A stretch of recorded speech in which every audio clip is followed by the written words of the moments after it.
రాజేంద్ర, రామకార్యార్థం మేము యాచించవచ్చాము. హరి హరి, ఎంత మాట!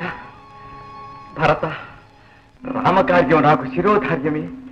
అది తెలుపుటకు నీవు స్వయంగా రావాలైనా అదేను ఇటులడా సమంజసం కాదు. రా నాయన, రా. భరత, నిన్ను చూస్తుంటే సాక్షాత్తు నా శ్రీరామచంద్రుడే చూచిన సంతోషం కలుగుతుంది. స్వామి కుశలమే కదా, తల్లి జానకి క్షేమమేనా? అమ్మా, భరతుల వారంటే శ్రీరాముల వారి తమ్ముడే కదూ? అవునమ్మా.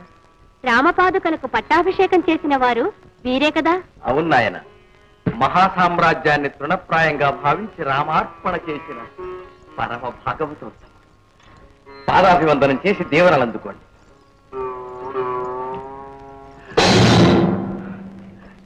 దీర్ఘాయుష్మాన్ భవ.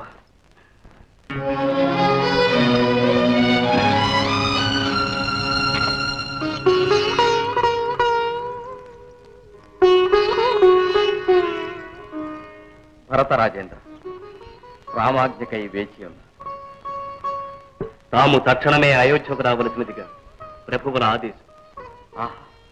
ఆ శ్రీరామ భూపాలనకు ఇన్నాళ్లకు ఈ సేవకుని ఆవశ్యకత కలిగినదా? భరత, కార్యార్థమిటితో తెలుసుకునవచ్చునా? రాజా, నేను రామబాణం వంటి వాడిని. ఆయన ఆనతి నిర్వర్తించు వరకే నా కర్తవ్యం. కారణాలు తెలుపుట నా పని కాదు. మీ మాటల్లో ఏదో కలవరపాటు కానవస్తున్నది. మా వల్ల ఏదైనా అపచారం జరిగితే తెలియజేయమని ప్రార్థిస్తున్నాను. తల్లి, మీ మాంసం వలదని మిమ్మల్ని అర్థిస్తున్నాను. ఆయనను తీసుకురావలసినదిగా రాజాకి రాణితో బంధించి అయినా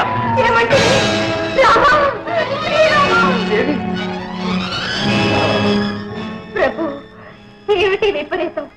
నిరంతరం ఆ రాముడే రక్షకుడని, పరదైవమని నమ్మి ధ్యానించే మిమ్మలను బంధించమని ఆ రాముడే ఆజ్ఞాపించిన నా నాదుని అపరాధం ఏమిటి? మమ్మల్ని ఎందుకు ఈ విషమ పరీక్ష గురి చేస్తున్నారు? చెప్పండి స్వామి, చెప్పండి. దేవి, ఎందులకి ఆవేశం? నా ఆరాధ్య దైవమైన శ్రీరాముడు ఆజ్ఞాపిస్తే ఇదిగే ప్రాణార్పణకైనా. ప్రభు, అంతటి మాట అనకండి. శ్రీరాముడు మీకు దైవం కావచ్చు, కానీ నాకు మీరే ప్రత్యక్ష దైవం. మిమ్మల్ని విడిచి ఒక క్షణమైనా మనలేను. భరతరాజా, నా పతిదేవునితో పాటు నన్ను కూడా బంధించండి. నాకు నా స్వామికి ఎడబాటు కలిగించకండి. దేవి, నన్ను కొని రమ్మని మాత్రమే రామాలి. స్వామి, తల్లి, నన్ను మన్నించు.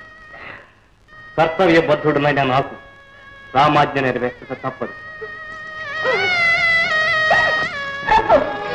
కళ్ళ కపట మెరుగని సాధు జనులను అకారణంగా బంధించడమేనా రామాజ్ఞ? న్యాయాన్యాయాలను విచారించకనే నిరపరాధులను దండించడమేనా రామాజ్ఞ?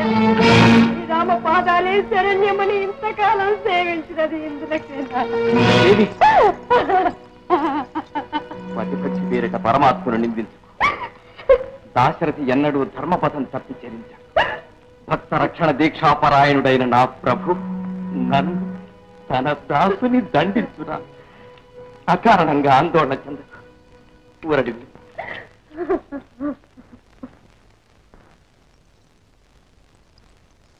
భరత, ఇక నీ కర్తవ్యం నిర్వర్తించు.